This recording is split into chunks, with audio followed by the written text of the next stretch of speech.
Hello God! Welcome sa problema na may konting buhay. Ang buhay ko. Bale, ito ang video na to, yung pumunta pa kami sila. Ngayon ko lang na voice over, kasi nahihiya pa. Alam niyo naman, ang boses ko, Kimpamparabu. Ano yung Kimpamparabu na yan?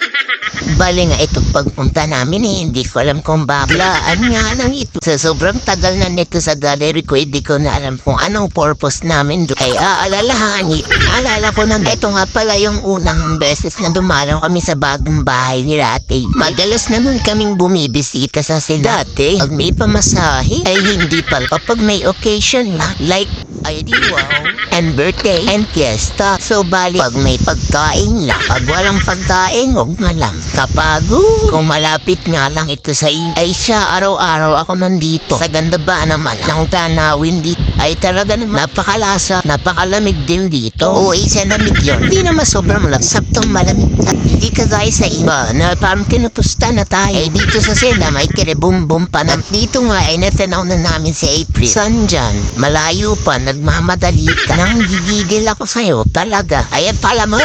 Pero wow, malaki nga ang espasyo dito sa nilipatan. Kaya naman talaga na nauubusan na ako ng masasabi. Pero go, dire-diretso lang dahil dito nga kakababa lang namin ng tricycle. Walking distance nga lang yung school dito guys. Walking distance lang talaga, numawan. Ngayon pinasok ka, kayang na pa rin. Diyan na binaba namin tapat ng school na yan yati ang gate.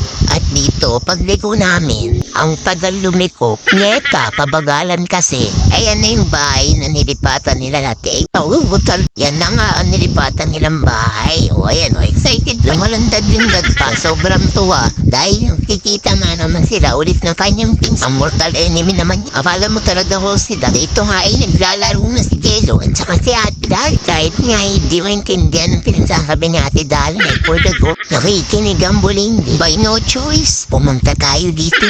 Siyempre tayo may intindi sa language ni Ate Dal.